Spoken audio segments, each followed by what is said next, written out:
Buenas noches, de nuevo en el turno de la noche. Bienvenidos todos. Hoy vamos a conversar de un tema que genera polémica, pero que por lo general los santandereanos desconocemos y todos los días lo comentamos. Vamos a hablar de medio ambiente, vamos a hablar de páramo, vamos a hablar de minería, de agua, de aves, vamos a hablar de empresas que se dedican a la minería, pero también vamos a hablar de medio ambiente, vamos a hablar de Santurbán. De Santurbán hay muchos mitos, pero hay muchas realidades. Conocemos más los mitos y nos movemos más en función de los mitos que de las realidades. E invitamos a dos personas que de diferentes aristas, de diferentes miradas, conocen como nadie los temas del páramo, los temas de la minería, los temas de Sotonorte, y hoy nos acompañan y les agradecemos especialmente su presencia. Mi nombre es Julio Acelas.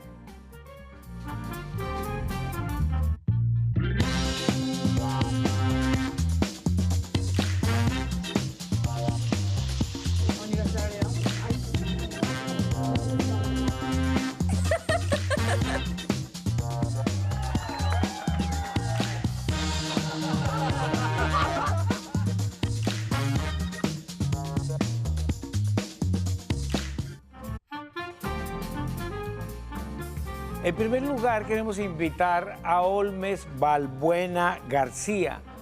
Olmes Balbuena, bienvenido al turno de la noche. Gracias por prestarnos atención.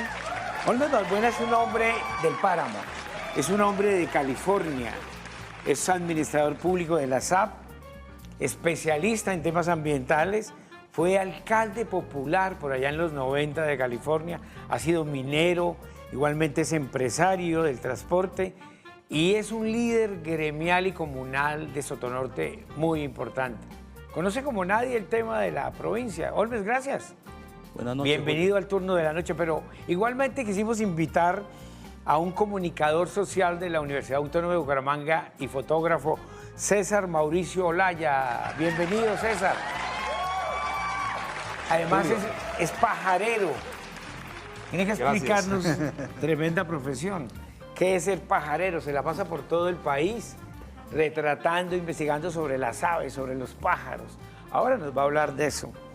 Pero César igualmente ha trabajado en Vanguardia Liberal media vida, fue corresponsal del Espectador, fotógrafo, ha dirigido cualquier número de proyectos con la Universidad Industrial de Santander, fue director de la Escuela de Bellas Artes, tremenda escuela en la formación de muchos santanderianos en temas culturales y artísticos, buenísimo. Y además ha sido profesor universitario. Con Olmes y César vamos a tratar de desentrañar, de conocer y comprender la complejidad de Santurbán, del páramo, del agua, de la minería, más allá de las narrativas que por lo general están cargadas a profundidad de mucha desinformación y de mucho populismo. Gracias, Olmes y César, y arranquemos. Olmes, ¿cómo está hoy Sotonorte? ¿Cómo está California? Hay mucho ruido, grupos armados, minería ilegal, se hacen marchas acá, hubo un paro, etcétera. Hay un intento del gobierno nacional de decretar una reserva temporal. ¿Cómo está hoy Sotonorte? Bueno, Julio, yo creo que la palabra que puede en estos momentos definir el estado de Sotonorte es incertidumbre. Incertidumbre porque de diferentes medidas y diferentes decisiones tomadas del gobierno nacional vienen restringiendo la actividad minera de Sotonorte, y una actividad que llevamos más de 500 años realizando. Es ancestral, hay una vocación minera. Uno a veces, César, le da la impresión, Santander son muchos Santanderes. Uno es la cultura del río, que es totalmente diferente a Bucaramanga. Nos vamos a García Rovira, igualmente diferente, el sur, Socorro, San Gil. Pero si uno se va a Sotonorte, allí encuentra otro mundo, otra cultura. Esa ancestralidad, Olmes, ¿por qué creen que la resolución 044 la puede amenazar? ¿La puede acabar o qué? El decreto 044 establece una medida que es una zona de reserva temporal para recursos naturales. Perfecto. ¿Sí? Pero, y eso se traduce en una resolución donde la quieren aplicar, porque el decreto es para todo el país, la quieren aplicar como un plan piloto inicialmente en Sotonorte. Sí.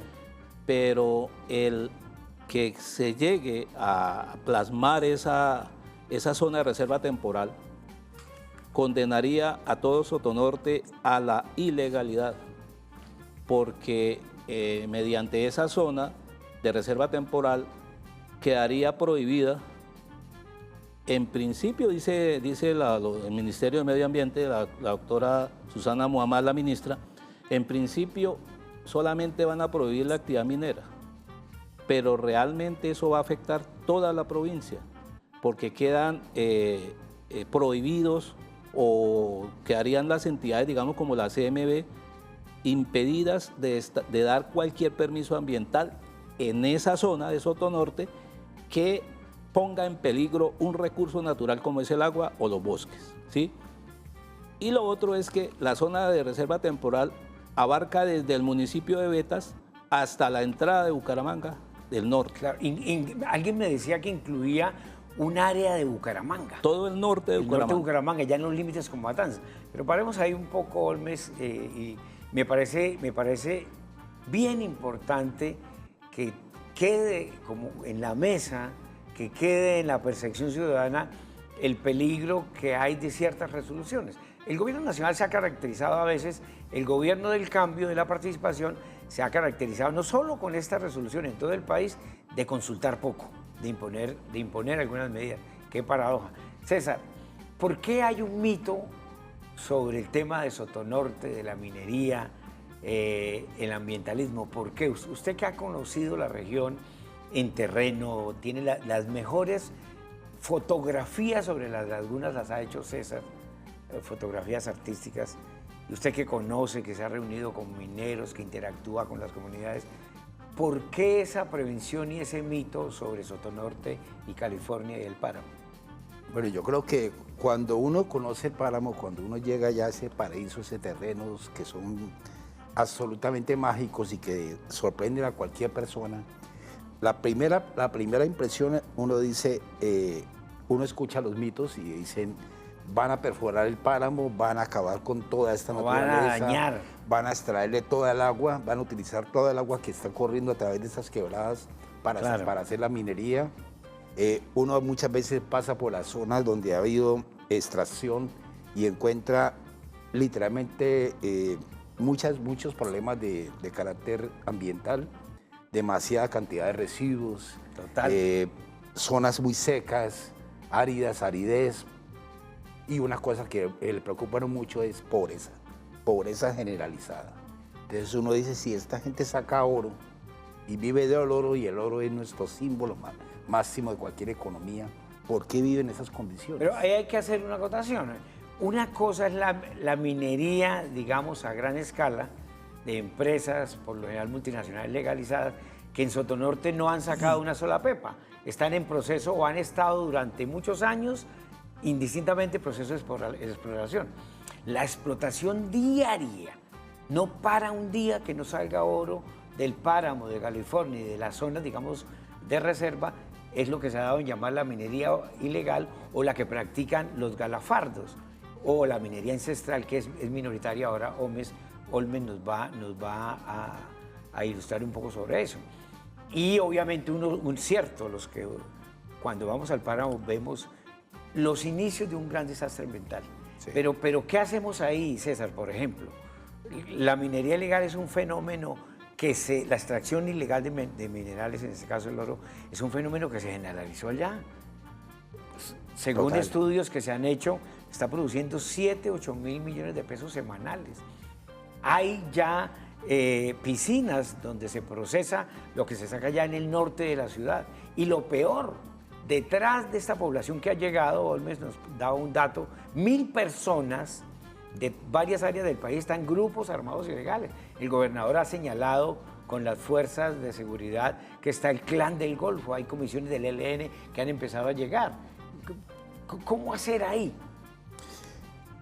Yo creo que, es decir, ahí hay un problema de reconocimiento, primero que todo, de la ciudadanía, de los californianos de raíz, de la gente que ha vivido de este negocio, de esta empresa, de estas industrias. Es su vocación, ¿no? Que es su vocación, que es histórico, que ellos lo tienen en la sangre, hace parte de su ADN. 4 siglos y medio. Claro, eso es algo impresionante, además con una cantidad de manifiestos. José Celestino Mutis. Allá hay una casa donde estuvo investigando, estuvo explotando.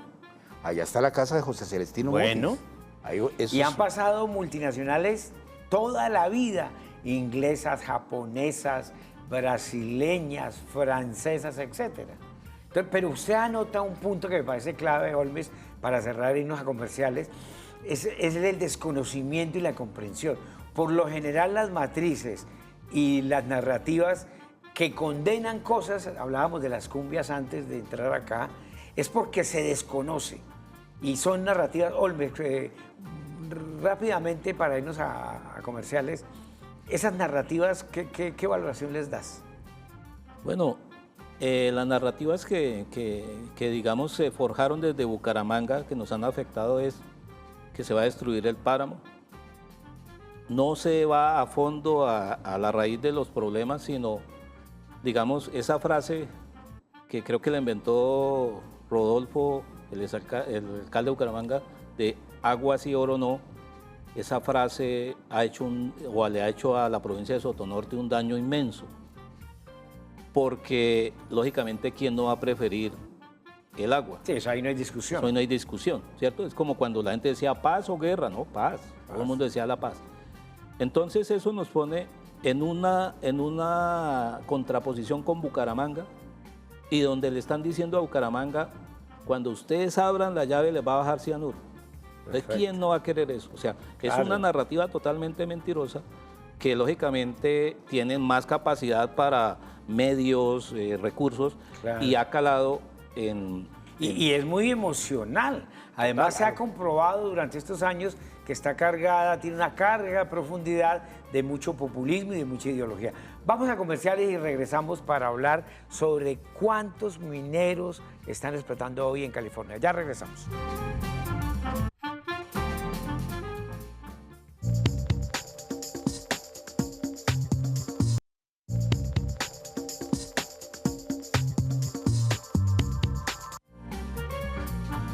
Estamos en el turno de la noche hoy hablando de un tema que se ha vuelto tabú, lleno de mitos, pero de muchas realidades que por lo general los habitantes del área metropolitana de Bucaramanga desconocemos. Hay demasiada ignorancia y hoy invitamos a 2 especialistas, Holmes Balbuena y César Mauricio Olaya. Hablábamos en el corte con Holmes cómo está la situación hoy en California, en la zona de explotación minera, porque todos los días se explota de manera ilegal oro en California, utilizando mercurio en cantidades industriales y explosivos. Y eso está ocasionando un desastre ambiental impresionante. La principal amenaza del páramo y del agua que potencialmente consumimos los habitantes del área. Holmes, rápidamente, ¿cómo está la situación? Nos hablaba que en 2011 habían un número de personas de afuera y hoy hay otro tanto. Por favor, háblanos de eso. Bueno, Julio, el 2011, que es casi donde se comienza a definir el Parque Regional Santurbán por parte de la CMB, y luego se convierte en un acuerdo del Consejo de la CMB. En el 2013 declaran el parque. Se suponía que con esta declaratoria, una zona protegida, y se pensaría que de por sí esa norma iría a lograr esa protección del páramo y del parque. Pero en ese momento, 2013, estamos hablando de unos 60, 80 mineros de California que hacían raizales de California. ¿Y de afuera? Y no, de afuera en ese momento no había nadie, ¿sí? No estaba nadie. En esa época, 2014, comienzan los problemas. Ecooro no puede desarrollar su proyecto. En las primeras movilizaciones con las multinacionales. Se da la resolución 2090 que delimita el páramo y Ecooro decide no avanzar en su proyecto y entrega esas áreas. Y viene la disparada de la ilegalidad. Totalmente. Entrega el área a Ecooro y se viene una avalancha de personas de otros lugares y en este momento hay más de 1000 personas que están haciendo allá actividades ilegales, ¿sí? De galafardeo. ¿De qué zonas exactamente? ¿De otras zonas mineras del país? Vienen de diferentes partes, inclusive hasta venezolanos, ¿sí? De Segovia, de Antioquia, Catatumbo, sur de Bolívar. ¿Y la relación con los raizales, con los habitantes de Sotonorte, cuánto es? ¿80, 20, 70, 30? Yo diría que hay un 20 de raizales, un 20% contra un 80 de gente de afuera. O sea, la gran explotación hoy del oro de California, que es diario, que se hace con mercurio y explosivos, es básicamente de personas llegadas de afuera. Exactamente. Pero con un hecho, y nos vamos a ver un video a propósito de la ancestralidad, con un hecho que es gravísimo, César, y que vamos a comentar cuando regresemos. Es que detrás de esta dinámica se ha detectado la presencia de grupos armados, de personas que no son de la zona, que manejan y regulan el negocio porque produce muchísimo dinero. Vamos a ver un trabajo a propósito de la ancestralidad. Porque cuando hablamos de Sotonorte, hablamos de la minería, hablamos de California, tenemos que hablar de siglos atrás, de vocaciones productivas. Eso no se puede acabar de la noche a la mañana. Vamos a ver un trabajo bien interesante sobre el charalá. La historia y la herencia de los antepasados juegan un papel fundamental en la construcción de la cultura ciudadana de un pueblo. A través de los relatos, las tradiciones y las costumbres transmitidas de generación en generación, los valores, principios y experiencias del pasado se entrelazan con las prácticas cotidianas y las normas sociales del presente. Estos elementos históricos no solo definen la identidad colectiva de una comunidad, sino que también moldean su comportamiento cívico, su sentido de pertenencia y la manera en que se relacionan entre sí y con su entorno. Nos distinguimos por la raza y el emprendimiento y también por la libertad de José Antonio Galán y los héroes de esa época, en 1810, que fue la batalla del Pienta, en la cual libramos a nuestro Colombia por las manos de los españoles, en el cual iban a ser esclavizados por los españoles, y ganamos el triunfo acá en Charalá para que el general Barreiro ganara en el puente Boyacá el 7 de agosto. Aquí fue primero el 3 y el 4. Es crucial explorar cómo la memoria histórica de un pueblo influye en la forma en que sus miembros participan en la vida ciudadana y en la construcción de una sociedad cohesionada y responsable. Esa familiaridad o ser pegados de familia es toda esta zona de la influencia de nuestro territorio ancestral. Nuestros ancestros, como te decía, eran matriarcales, ¿sí? Eso conlleva a que la mujer en nuestro territorio existe y ejerce ese poder de liderazgo, ¿sí? Y de ser una mujer menos sumisa.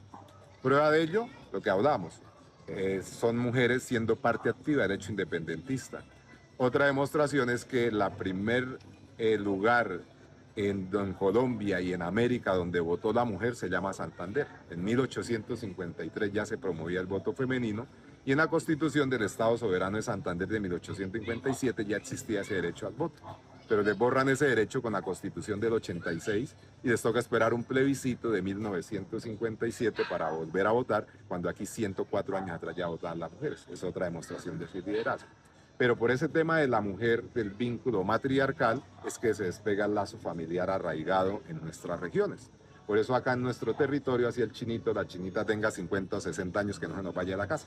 Porque venimos de una herencia matriarcal muy marcada y en nuestros territorios no es mal visto ver hijos adultos creciendo con los padres, cuando en otras culturas eso no es bien visto o no se usa, ¿sí? Acá no pasa nada. ¿Por qué? Porque somos muy pegados de familia. Esa es la explicación porque en las cartas de Juan de Castellanos en 1586 dice que descubre la forma más fácil de someter a nuestros antepasados.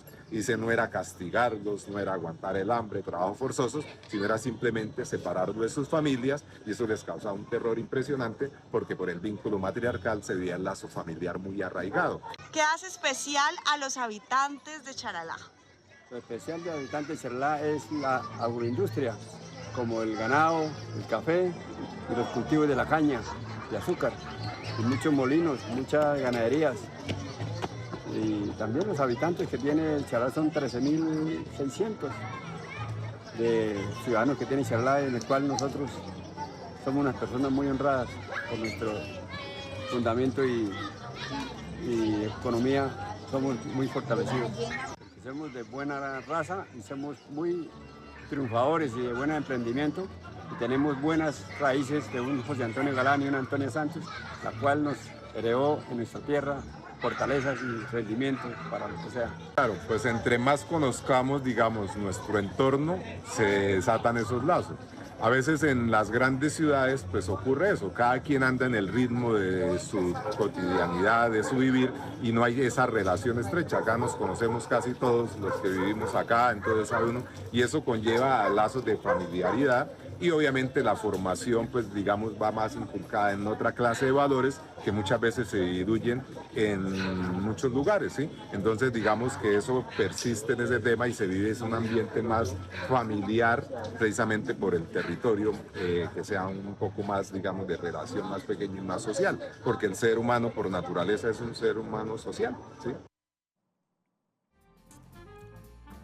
A propósito de la ancestralidad que nos mostraba este trabajo de la memoria histórica, los santanderianos estamos hechos de eso, pero por lo general no la conocemos. Y reiteramos un poco lo que dejábamos en el corte anterior, sobre Sotonorte, sobre la minería de 4 o 5 siglos, poco conocemos. Olme, si eso es así, si hay una relación de 80-20, de 80% de personas de afuera, con dinámicas complicadas, gente con pasamontañas, que explota el oro de manera ilegal, causando estragos ambientales y con vínculos con grupos armados, ¿cuál es el papel de la policía, del ejército, de la autoridad? Porque en pueblo pequeño, infierno grande, dicen en los barrios, dicen en los municipios. Bueno, Julio, la situación es bastante compleja porque, pues, primero, en California la fuerza pública es muy poquita, 10, 12, 15 policías en 3 turnos, pues habrá 4 o 5 policías para controlar toda esa cantidad de personas. O sea, la policía es impotente. Es impotente completamente. ¿El ejército? El ejército, pues yo creo que ellos en la parte de policía, de sociedad civil no se puede meter, o sea, a menos de que haya algo muy grave, pues es que ellos pueden intervenir. Ha habido hechos donde se han enfrentado, incluso ha habido 1 o 2 muertos muy lamentables, ¿no?, de mineros con el ejército. Sí, han ha ocasionado sido conflictos. Ha sido un conflicto, pero más como de, no sé, eso fue un momento de como que entre ellos no se entendieron y hubo una situación ahí que terminó con la muerte de un californiano. Este gobierno es un gobierno que posa de ambientalista, de defender los pequeños mineros, que está en contra de la minería y de las grandes multinacionales. ¿Cuál es la actitud del gobierno nacional? Bueno, yo diría que ese ha sido el gran problema en este momento para tanto las administraciones municipales como para los de la fuerza pública al controlar, porque es que me da la impresión de que el gobierno es muy permisivo y pareciera que hubiera como por encima una orden de no hacer nada, ¿sí? De dejar hacer que las cosas sigan. Dejar de hacer, dejar pasar. Exactamente, ¿sí? Porque digamos, la queja o la información llega a los niveles donde tiene que llegar, ¿sí? Pero de ahí no trasciende, o sea, pareciera que está como que dejemos ahí, dejemos quieto. Impresionante. Vamos a irnos a comerciales, pero vamos a introducir un tema, César, que es otras maneras de ver Santurbán, que usted es un experto en eso. El turismo ecológico, las aves, el conocimiento de la flora, de la fauna, que es una actividad sin explotar. Absolutamente, es una potencialidad que no conocemos. Queremos que nos explique un poco, en esas rondas que usted ha hecho, las fotografías que hace de las lagunas, un poco el significado, la simbólica y cómo puede ser un potencial de desarrollo de la provincia. Ya regresamos.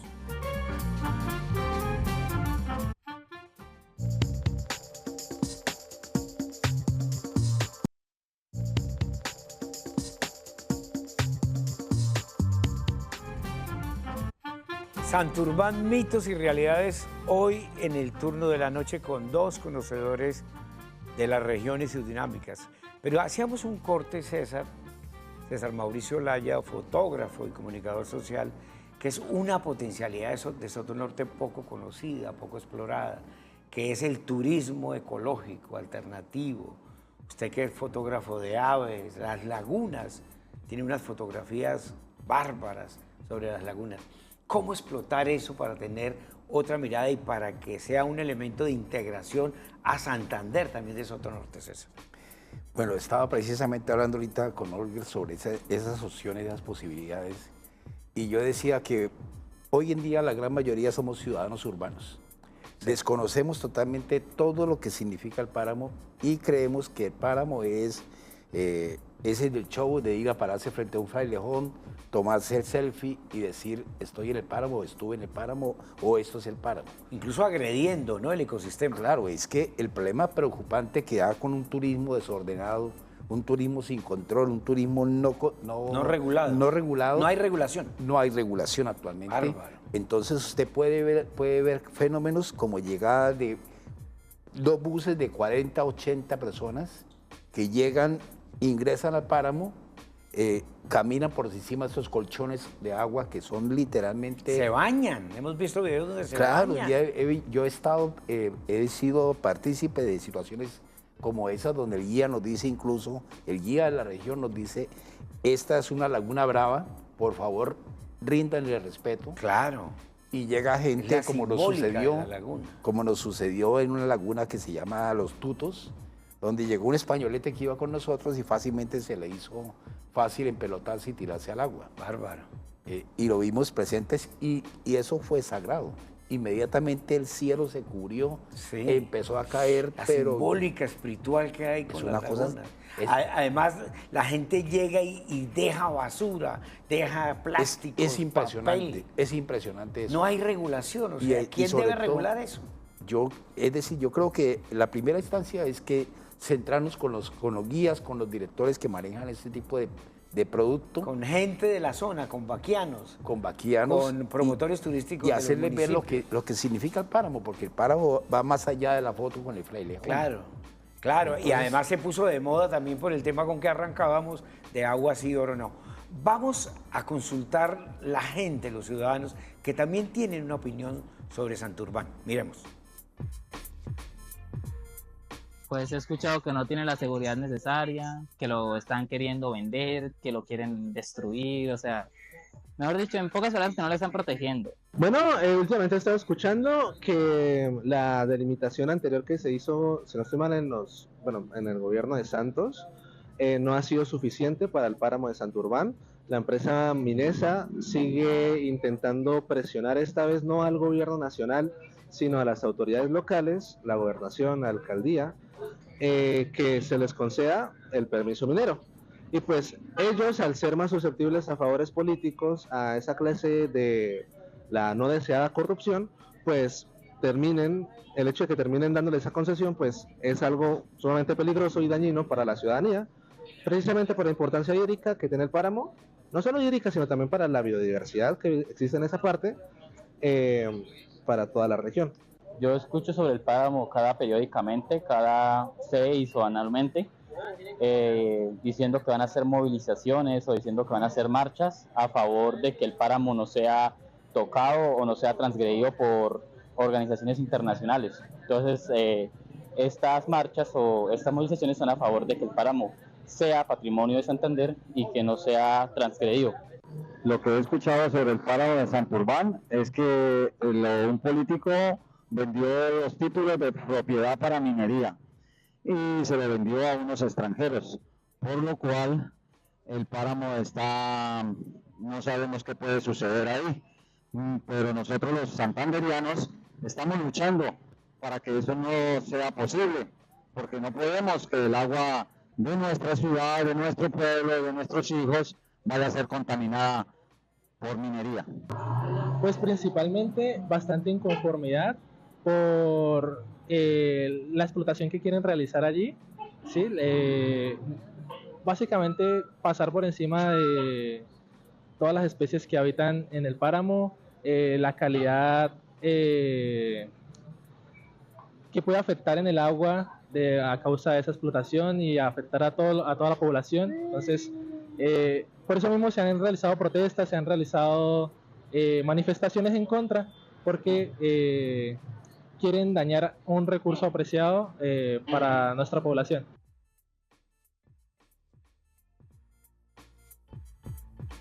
Pero nos damos cuenta que la gente habla en futuro, quieren dañar, pueden afectar. Resulta que hoy hay un daño ambiental impresionante por la explotación ilegal y la extracción de minerales en Sotonorte, Olmes nos lo cuenta, y utilizando en cantidades industriales mercurio y explosivos.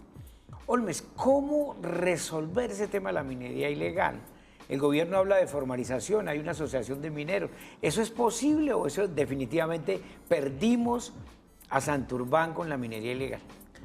Bueno, Julio, yo lo que primero tengo que resaltar es, digamos, como esa doble moral con que el gobierno maneja el tema. La ministra dice que solo se va a permitir la pequeña minería. Sí. Lo dijo en varios escenarios diciendo que solamente pequeña minería, que de ahí para adelante no. Pero hemos conocido un documento, porque la ministra, para sacar la zona de reserva temporal, le pidió al ANLA, a la Agencia Nacional de Licencias Ambientales, la máxima autoridad, le pidió al ANLA que le diera argumentos para declarar la zona de reserva temporal. Resulta que el ANLA en una de sus conclusiones dice que los únicos que están haciendo daño en el páramo o que están causando contaminación son la pequeña minería, la que la ministra dice que es la única que puede dejar. Entonces, ahí se ve la incongruencia total, sí. Y no lo dice Olmes Balbuena, lo dice el ANLA, la máxima autoridad de la licencia. Además, hay estudios del IDEAN, del Instituto Humboldt, el Acueducto Metropolitano, que es la autoridad hídrica de la región, también han señalado en varias ocasiones que no tienen documentos técnicos, científicos, sobre la afectación de la minería en el agua del páramo, y tampoco estudios sobre la minería ilegal. ¿Cómo es posible que teniendo una universidad de las mejores del país no tengamos un tanque investigativo, académico, riguroso, que estudie el páramo y estudie esos fenómenos? La violencia, los grupos armados, la explotación ilegal, los efectos de la minería en el agua, el tema del turismo, etcétera. ¿Cómo es posible, Olmes? Julio, lo más preocupante es que una decisión sobre un territorio donde vivimos más de 30.000 personas lo vayan a tomar sin estudios. Como usted bien lo dice, el Instituto Humboldt y el IDEAN le dicen que no tienen los estudios necesarios para tomar ese tipo de decisiones. Inclusive el IDEAN dice que del 2018 a la fecha, antes las zonas boscosas y el páramo han aumentado. O sea, es contraproducente, digamos, es contradictorio más bien. Digamos que ellos, los informes dicen una cosa y lo que dice el gobierno es otra. O sea, el gobierno, el llamado a comprender lo que pasa, poco lo conoce. César, ¿cómo hacer desde la promoción del turismo ecológico, de la flora, de la fauna, cómo hacer para que el santandereano promedio que le pregunta sobre Santurbán no siga manejando esas matrices que son matrices genéricas que no dicen nada y que reflejan un desconocimiento, para que la gente comprenda, visite, se apropie del páramo, etcétera? ¿Cómo hacer desde el punto de vista de pedagogía y educación ciudadana? Sí, mira, yo decía en ese tema de que las personas queremos, la gente de ciudad quiere vivir la experiencia, la vivencia de lo que significa eso. Se pueden hacer muchas estrategias como las que hablamos ahorita aquí con nuestro compañero. Por ejemplo, ser minero por un día, que la gente se meta a una mina y conozca lo que se vive dentro de una mina. Es una experiencia en la cual se puede hacer dinámicas de juego. Buenísimo. Porque eso se trata de hacer. Allá en San Antonio, en California, hay una gruta que se entra a una mina de cobre, que usted entra allá y usted inmediatamente se tiñe de color azul por la luz reflejada. Es algo espectacular, algo bellísimo. ¿Qué tal hacer eso? Un templo de Zipaquirá una mina donde la gente vaya a casarse dentro de esa mina, se debería coloque haber las un gran minas, sí. se coloque el anillo de oro fabricado en la región, que la gente vea cómo se procesa el oro. El oro. Pero todo bajo régimen de control. Claro. Y se respeto al medio ambiente. Y paralelamente legalmente. se hagan travesías por el páramo. Hay circuitos para conocer el circuito del oro. Bellísimo. Olmes, César nombraba a San Antonio. San Antonio es el patrono de los mineros. Esta zona es una zona católica, religiosa toda la vida. Pero a raíz de esta profusión de minería ilegal y de gente de afuera, he escuchado que llegaron los conflictos sociales, llegó la drogadicción, las armas, las camionetas de lujo, los bares, la prostitución. ¿Cómo ha sido ese fenómeno? Bueno, lógicamente que el llegar tantas personas de diferentes lugares, pues ha causado un conflicto y ha causado unas afectaciones en un pueblo que por su tamaño, pueblo de 2.000 habitantes, 2.300 habitantes. Es medio barrio de Bucaramanga. Que lleguen 1.000 personas, pues no, es el 50%, ¿cierto? Y con unas trayectorias que no sabemos, ¿cierto? Con diferentes costumbres. Los procesos, digamos, de drogadicción sí se han disparado en el municipio, muchísimo, ¿sí? Prostitución no tanto, casi que yo diría que los valores religiosos han hecho que, digamos, y esta zona, es que toda la provincia, ustedes en los 6 municipios de la provincia no hay un municipio que diga que tiene una casa de citas o una casa de lenocinio, pues. digamos, declarada, ¿no? Como legal, ¿no? De pronto irán esporádicamente a ejercer esa actividad, pero como tal no. Pero sí nos ha afectado muchísimo, específicamente, 2 temas, drogadicción e inseguridad. En esta semana que pasó, varias personas fueron extorsionadas por llamadas, por toda esa cuestión, y eso se dispara porque... Sí, el fenómeno no llega solo, tiene unas implicancias sociales que terminan alterando la vida de la comunidad y los valores tradicionales. Vamos a comerciales y ya regresamos.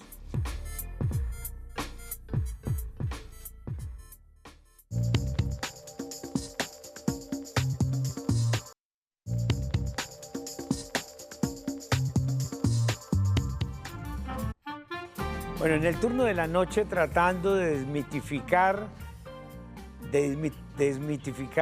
la cantidad de mitos que hay sobre Santurbán y tratando de comprender unas realidades. Pero esta sesión, Olmes y César, es cuestión de azar.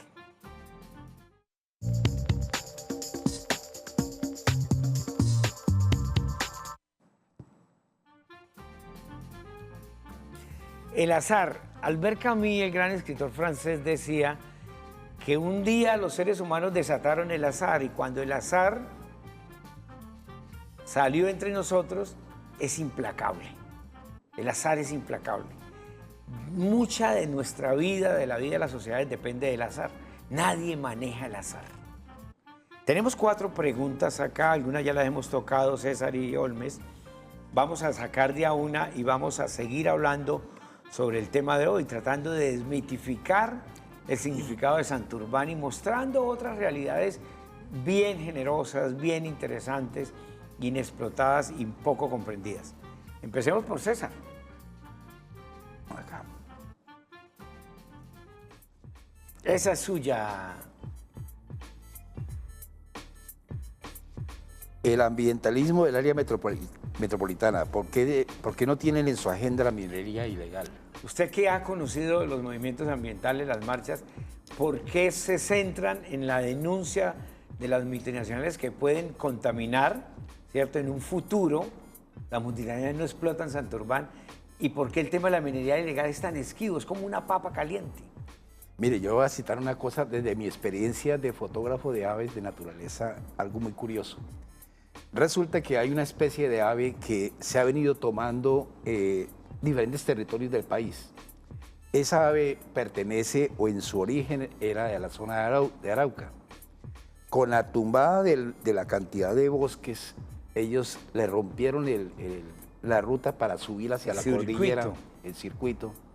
¿Cómo se llama el ave? Esa se llama el tordo, el Quiscalo luguris, es el nombre científico. Es una ave negra que ustedes la ven ahorita en cañaveral, No, en parqueadero, los centros comerciales. por cantidades alarmantes. Y además lo ataca. Sí, claro. Viene y pica a las personas. Sí, es un animal que es bastante agresivo. Eso tiene también que ver, por ejemplo, con el tema de la minería. No, básicamente con el tema de haberle roto De la el bosque. deforestación La de deforestación robles, de se ha bosque. denunciado, ¿no? Impresionante.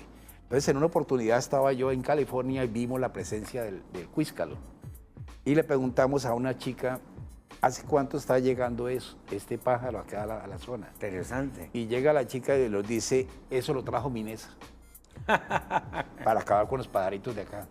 Entonces, hay una cantidad de información. Es una locura. Loca, totalmente interesante. Esa invasión de esos pájaros, por ejemplo, en el centro comercial del Cacique es impresionante, la zona de comidas. Sí, claro. Y alguien me contaba que ataca. Sí, claro. Buenísimo. Olmes, cuestión de azar. El azar es implacable, por favor.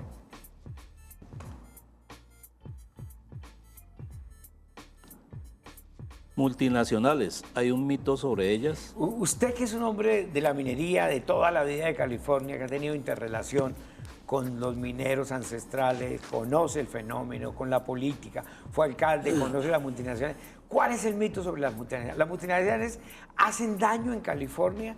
¿Generan estragos ambientales? ¿Generan empleo? ¿Cuál es esa narrativa? Bueno, digamos las multinacionales como tal, en mi concepto, lo veo desde californiano neto, nacido en California, y desde mi posición como exalcalde, lo único que he visto de las multinacionales es apoyo hacia las comunidades. Algo que podría ser, y algunos lo dicen muy negativamente, que es suplantan al Estado, pero en una sociedad, en un municipio olvidados por el Estado, pues la multinacional ve las necesidades y invierte y hace una inversión social. César lo decía, en zonas donde se produce riqueza, el oro es quizá el mineral más caro del mundo, hay demasiada pobreza. El Estado no está. El Estado, mire, en este momento, ¿por qué llegaron las multinacionales? Los mineros se habían afectados porque, primero, poca inversión del Estado, digamos, en promoción de la minería, en apoyo en financiero. Restricciones de parte de la autoridad minera y de la parte ambiental, poniendo normas, poniendo trabas, e inclusive tocaba al minero pagar vacuna para hacer. Es indudable, un trámite de un plan de manejo ante la CMB dure 8 o 10 años. Nosotros arrancamos un plan de manejo en el 2006 y hasta el 2018, 2016 fue que lo y todo eso se puede resumir es una ausencia y en una ineficiencia del Estado. Del Estado, ¿sí? La pobreza es una misión del Estado que tiene que resolver con la empresa privada, las comunidades, pero es una función fundamental del Estado. Entonces llegan las multinacionales y ofrecen recursos para hacer una inversión, además que la explotación de oro requiere una gran inversión, ¿sí? Si no, haríamos, lo único que hemos hecho, digamos, en California en la explotación y en Betas también, es arañar esos ricos yacimientos de oro, ¿cierto? Es por encimita lo que se ha hecho, con un gran potencial que hay de oro. Los únicos que tienen capital de riesgo son las empresas multinacionales. ¿Sí? Aquí en todo el mundo. Y aquí en todo el mundo. Eso no es un tema nuestro. Entonces yo diría, Julio, para terminar una frase, que por los errores del pasado, digamos que algunas empresas multinacionales cometieron, no pongamos en riesgo el futuro de una región como California, que puede ser la solución para todos los problemas de Colombia inclusive, si se llega a dar un proyecto de esa gran verdad. Pero hay que remarcar que la principal función del gobierno, hay política pública sobre eso, es formalizar de tal manera que haya respeto del medio ambiente, haya condiciones laborales adecuadas, etcétera, y el gobierno y el Estado ha venido fallando en eso. César, hay una pregunta que está para usted, por favor, sáquela. Al azar. Esa es la suya. Las lagunas, ¿qué significado tienen? La simbólica, ¿qué tienen? Nos estaba contando esa anécdota, o sea, perdón que lo corte, de cómo usted ve que llega un extranjero y se manda, pues, con el irrespeto más absoluto del mundo a las comunidades y la naturaleza. Profundice, por favor, sobre el significado de las lagunas que usted plasma de una manera maravillosa en sus fotografías. Mire, Julio, le cuento más experiencias de este fenómeno de lo que es sentir las lagunas. Yo le hablaba de las lagunas bravas, esos fenómenos de cuando usted irrespeta la laguna se cubre se oscurece. Se oscurece, comienza a llover, cae hasta granizo, bárbaro. Porque lo hemos vivido. Yo perdí una cámara bajo esas circunstancias con el Español. Pero también cuando usted ama la laguna, cuando usted la respeta, la laguna le muestra todo su esplendor y todas sus maravillas. Aquí hay un abogado especialista en el tema minero, que es una persona que conoce el páramo de Santurbán como el que más, el doctor Jorge William Sánchez, que es betano o de un pueblo vecino de Betas. Con él hemos tenido la oportunidad de conocer algunas lagunas de Santurbán, algunas porque son más de 32 lagunas. Incluso en la misma California hablamos con nuestro invitado que es prácticamente imposible llegar a algunos sitios porque hay que caminar demasiado para llegar a esas lagunas, demasiado lejos. En California está la laguna de Páez, que es la más visitada, que incluso está por encima de la zona minera, que uno llega a esa laguna y no tiene nada que ver con minería porque la minería está en la parte de abajo. Sí, así sucede en Betas. En Betas fácilmente usted puede llegar a más de 12, 15 lagunas, y hay otras donde usted reverencia la magnificencia del territorio cuando llega, por ejemplo, a la laguna de Morro Nevado, una laguna que exige demasiado esfuerzo para llegar, pero cuando usted se encuentra con ese tesoro, uno dice, Dios mío, esto es lo más grande que le ha podido dar Dios al universo, a los betanos, a Colombia. Y vea esa potencialidad de Santurbán, que aquí es desconocida. Hay un mito también sobre el frailejón, que usted nos hablaba, ¿no? A propósito de los incendios, que la gente incluso va y arranca los frailejones, se toma fotos, los agrede. Pero es una cosa bárbara. Permanente. Permanente. El selfie es decir, se volvió un símbolo del páramo, y creen que el momento en que se tomaron la foto con el frailejón se volvieron ambientalistas, sí, y se autoproclamaron defensores del páramo. Y del agua. Y para llegar a ese frailejón pisaron todo el territorio. Total, qué falacia. Olmes, la suya final, y vamos a cerrar el programa con esa, por favor. La minería ilegal, sus estragos, datos disponibles, utilidades. Pero se la cambio porque ya hemos hablado de la minería ilegal. Háblenos sobre el Galafardo, que es ese personaje que de noche se mete a las minas a títulos legales a extraer oro. ¿Cómo es la vida de un minero diaria? ¿Qué hace el minero con tanto dinero, con tantos recursos que extrae cuando extrae oro? Háblenos de eso, por favor. Bueno, inicialmente, ¿qué significa la palabra Galafardo? La palabra Galafardo es esa persona que entra clandestinamente a las minas a extraer mineral, ¿cierto? Digamos, con la situación actual se ha desdibujado esa figura que había del Galafardo, porque es que el Galafardo era como una especie de Robin Hood, ¿sí? Y digamos que era de la región. Primero era de la región, era conocido, sí, y era aceptado. Aceptado. ¿Sí?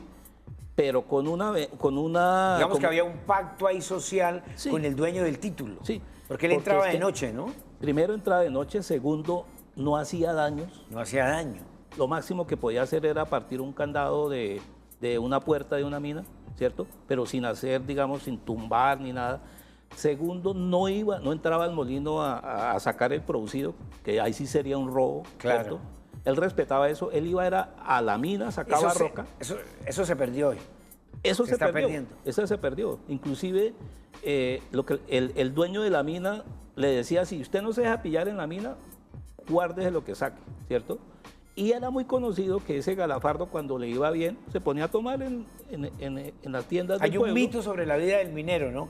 Que obtiene una ganancia y se desordena. Bueno, yo antes de irme a estudiar, yo fui minero por un año en una mina de mis primos.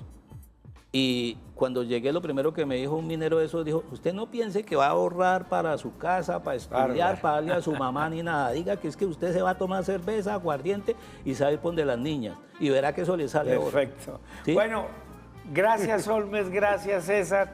Ahora, tratamos hoy de desentrañar, de descubrir otras miradas sobre Santurbán, la vida de los mineros, las lagunas, qué cosa interesante.